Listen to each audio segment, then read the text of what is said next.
Well, it was a great football game and certainly very exciting to win it. Obviously, those Commander in Chiefs Trophy games are really, really important to our program and our team, our institution, and the United States Army that we represent. So I'm proud that we were able to represent our men and women that serve more than anything with a victory today. And it was a hard fought game. Both teams just gutted it out, and fortunately we made one more play when it counted there at the end.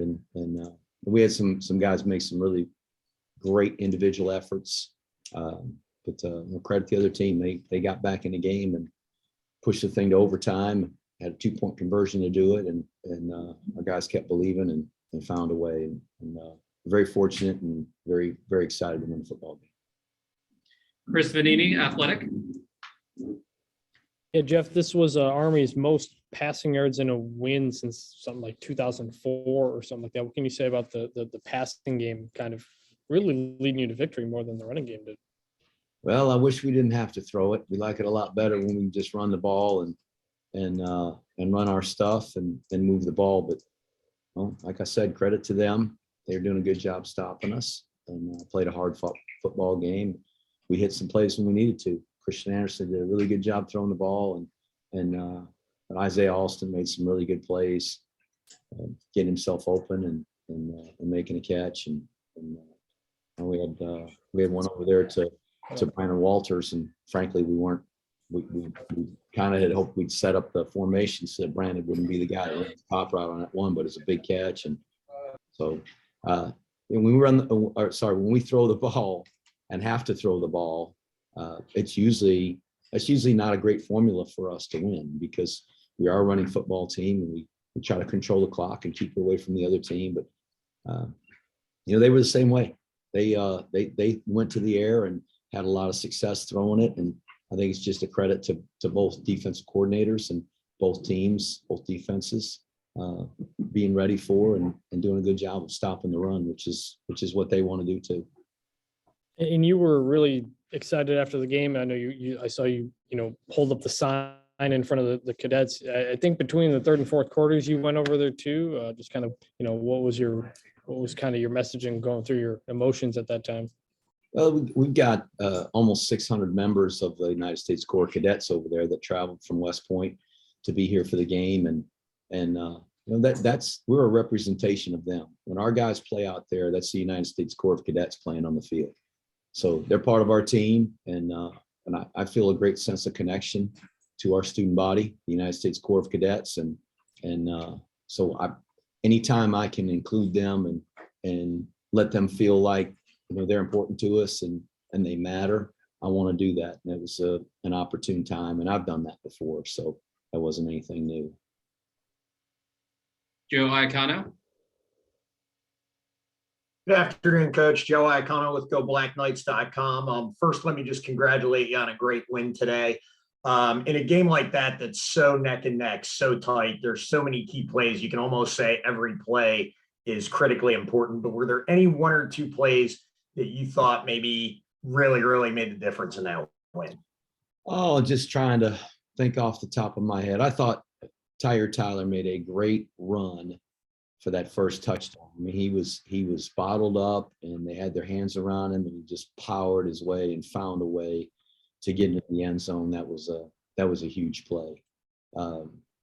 With the I think that tip ball that we intercepted, that Andre tipped, and then we ran it back. They were down there in scoring position, and they came away with no points. Obviously, it was a big play. Unfortunately, at the end of the play, Andre got a 15-yard penalty, and that set us back. We drove the ball down there, and with 15 more yards, we probably could have kicked a field goal there. So it was a big play in our favor, and then a big turn of events getting the penalty. So, but that was a play that made a difference in the game. Certainly, I thought, as the game went along there, we got into overtime, and the slant route that Christian Anderson threw to Isaiah Alston there to get us out of trouble was a really great play when we needed it. And then obviously Jabari Morris breaking up that pass at the very end.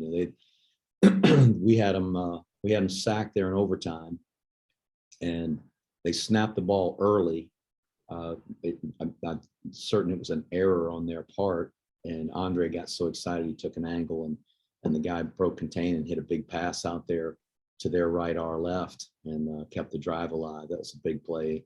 Hopefully we would have got him off the field there on 4th and super long, but it was just a lot of plays that showed up, and it kind of went both ways. But our guys just gutted it out. They believed they were going to win the game. We believed we were going to win the game, and they never stopped believing. They never flinched when they tied it up. They went to overtime. They just kept battling, and really, really proud of the effort. And then my follow-up and final question, Coach, is, Army's now won 4 of the last 5 over Air Force, but the last 4 of those games have all come right down to the wire, really the last play. What do you think it is that specifically with the Army Air Force game makes these games so neck and neck, where literally every game comes down to the final play? Well, many of the Army Navy games have been like that too. And for a while there, my first 4 years or so, we lost by 7, then we lost by 4, and then we won by 4, and we won by 7. And I mean, they're all really close games. And that trophy that we're fighting for is every team is desperate to win it, to get it in their trophy case. And so guys are going to fight as hard as they can. And like you said, the last 4 have been 1-score games, and all been really close. So I anticipated it was going to be a game like this. I thought we could have put them away there in the 4th quarter had we been able to get a first down and get points and even get a field goal when it was 14-3. But it's like I said, the other team's fighting hard, and they went and made plays and made it a ball game. So I just think it's going to be like that every year. I hope we can make it a game like that and be in the game. Thank you. Ken Kreitzer. Coach, congratulations. We talked to Markel Broughton this week a little bit about, you mentioned the need for composure in games like this. Certainly your team seemed very composed, making key plays, and certainly in the overtime, the play by Jordan Law and then by Jabari Moore exemplify that. How do you feel about the composure your team demonstrated today? They did, and that was a play when Booby recovered that fumble in the end zone. That was a huge play in the game for sure that I failed to mention. But those guys, they just, when you play this game, Ken, and there's so much emotion, it's hard to keep it in check. You want to win so bad that instinctually you just want to line up and kick the guy across from you, kick his butt. But you've got to stay focused on your job, on making sure we play our assignments. And we missed a bunch of them today, unfortunately. We didn't have to pay the ultimate price, but we missed a lot of assignments that would have maybe resulted in better plays, and play with great fundamentals. And you got to remain poised, and you can't allow the emotion to cause you to make poor decisions. And so our guys, I think, balanced that really well. Just the raw emotion and the will to win and the want to with doing their job, and just made just enough plays to win. Coach, just ask you about managing the 2 quarterbacks who you played. Tyre started, played well. Christian went in, and you found a way to use both very effectively. How do you do that? How do you plan to use 2 quarterbacks in a game like you did today? Well, that's a credit to Coach Davis and Coach Worley, and the job that they do to prepare those guys. And I think it's just a matter of the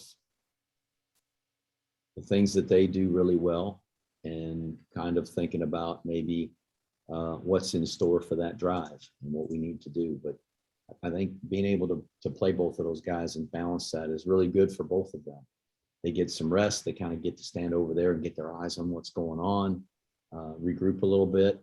And I think it's been really good. I know most teams aren't like that, but it's working for us right now. Thanks, Coach. Congratulations. And I don't know if it's working for us. I mean, we won today. So we've been doing that the last 3 weeks, and it didn't work out for us. But I still think both of those guys are playing really well. Thank you. Ken McMillan. Coach, congratulations on the win.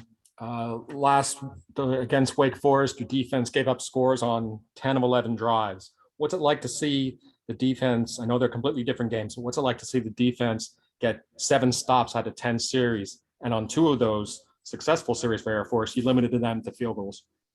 Well, it was only 9 out of 10. We can't put that pick 6 on the fake field goal on the defense. So, but it was still a pretty good percentage. 9 out of 10. It's Sure. pretty darn sporty. 2 different teams, defending them entirely different than we defended the last team. Even the coverages that we've got to play and how we marry up the calls with the front and the coverage, it's completely different. So I don't know that there's any carryover. The guys just they executed the game plan well enough today to win, and obviously we gave up some yards in the passing game, and we gotta do a better job of that. And I think our guys will. They'll look at it. They're very humble, and they don't get too proud of themselves. They go and watch the film on Sunday, and they have a great desire to get better. So we're obviously going to face another team like that in a really big football game in December, and we're going to have to make sure we cover those passes, and I'm sure there'll be some copycatting going on. I don't blame them. So we'll try to improve. Well, you used the word pride. Still, it's got to be reassuring, not reassuring, just a great confidence booster to get the job done when it really mattered today. Yes, and it's an incredible confidence booster, and I am really proud of these guys. And I love this team. They're tough. They're tough as nails, and it's that mental toughness. I don't mean just physical toughness. You can't be physically tough unless you're really mentally tough, and they are. And they never stopped believing they were going to win. And so I'm proud of them, and I'm sure that they are very proud of each other and of our team. And it was a team victory. It wasn't one guy made all the plays to win. It took a great team effort, and so I'm proud of them, and I know they're proud to be able to have that trophy in our locker room tonight and have a chance to win it when we play the other game in December. And can you just talk about the importance of snapping that 3-game losing streak and getting back in the win column, plus beating Air Force for the CIC? It had been 6 weeks since we won a game. That feels like forever. So it was great to win, and it's particularly great to win that game, to win a big rivalry game, one that you're playing for incredibly coveted trophy, a chance to go to the White House if we win the next one. I mean, that's a big deal. There's not many teams in America play a round robin tournament with only 2 other teams in the tournament for a chance to go to the White House.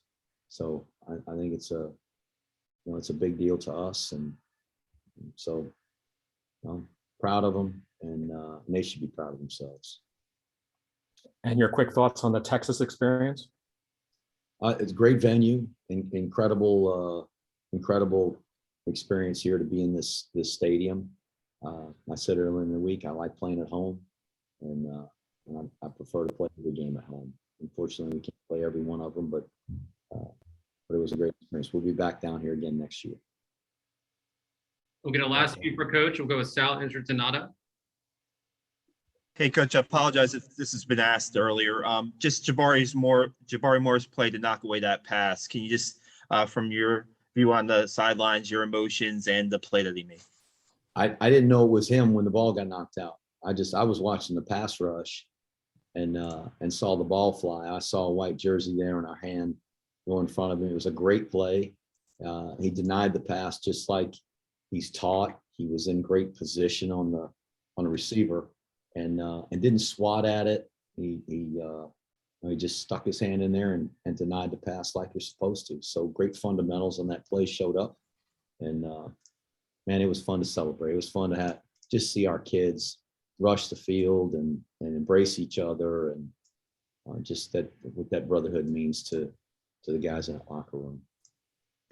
Can you just talk about Boobie Law also being in the right place at the right time for that the overtime play? Sometimes you are. Sometimes you just in the right place at the right time, and I'm glad he was. All right, last one for Coach. All right. Thank you, Coach.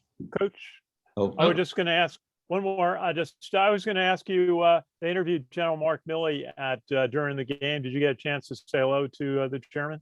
I did. He was gracious enough to come in the locker room after the game and congratulate our team. I saw him just briefly before the game, and then saw him after the game. So I know it was great for